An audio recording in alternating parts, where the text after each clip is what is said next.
नमस्कार,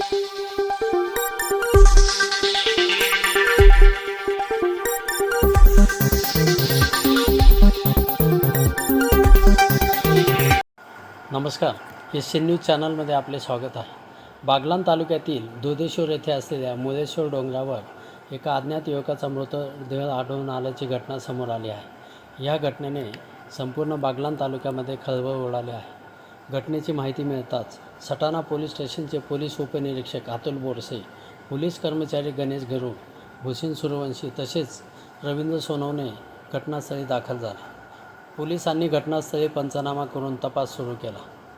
मात्र ही वार्ता वाऱ्यासारखी पसरताच परिसरातील नागरिकांनी या ठिकाणी गर्दी केली। काही तासांच्या तपासानंतर पोलिसांनी मृत युवकाची ओळख पटवण्यात यश मिळवले। मृत युवक हा बागलाण तालुक्यातीलच आरई येथील रहिवासी असल्याचे कळते। संबंधित युवकाचे नाव विष्णू बैराम माळे, वय वर्ष 25 असल्याचे समोर आले आहे। ओळख पटवल्यानंतर सटाणा पोलिसांनी त्याच्या नातेवाईकांशी संपर्क साधून घटनेची माहिती दिली।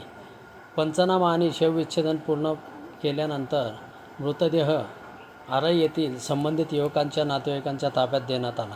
दरम्यान विष्णू माळे यांचा मृत्यू नेमका कशामुळे झाला याचे कारण अद्याप स्पष्ट झाले नाही। या प्रकरणाचा पुढील तपास पोलीस अधिकारी योगेश पाटील यांच्या मार्गदर्शनाखाली पोलीस कर्मचारी वाडीलाल जाधव आणि त्यांचे पथक करीत आहेत। बागलाण तालुक्यातील दुधेश्वर येथील मुळेश्वर डोंगरावर आढळून आलेल्या ह्या युवकाच्या मृतदेहामुळे संपूर्ण बागलाण तालुक्यामध्ये खळबळ उडालेली आहे। पोलीस तपासामध्ये नेमका संबंधित युवकाचा मृत्यू कशामुळे झाला की घातपाताचा प्रकार आहे याचे खरे कारण स्पष्ट होईलच। मात्र बागलाण तालुक्यातील आरई येथील विष्णू माळे ह्या युवकाचा मृत्यू झाल्याने सर्वत्र हळहळ व्यक्त होत आहे। एसएन न्यूजसाठी प्रतिनिधी चेतन बागुल, बागलाण। धन्यवाद।